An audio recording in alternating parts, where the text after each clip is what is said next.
السلام علیکم ورحمۃ اللہ وبرکاتہ۔ جانوروں کے جھوٹے کا بیان۔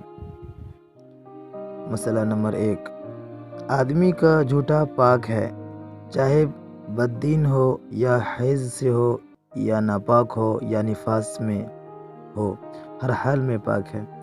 اسی طرح پسینہ بھی ان سب کا پاک ہے، البتہ اگر اس کے ہاتھ یا منہ میں کوئی ناپاکی لگی ہو تو اس سے وہ جھوٹا ناپاک ہو جائے گا۔ مسئلہ نمبر 2، کتے کا جھوٹا نجس ہے، اگر کسی برتن میں منہ ڈالے تو 3 مرتبہ دھونے سے پاک ہو جائے گا، چاہے مٹی کا برتن ہو چاہے تانبے وغیرہ کا، دھونے سے سب پاک ہو جاتا ہے۔ لیکن بہتر یہ کہ 7 مرتبہ دھوئے اور 1 مرتبہ مٹی لگا کر مانج بھی ڈالیں کہ خوب صاف ہو جائے۔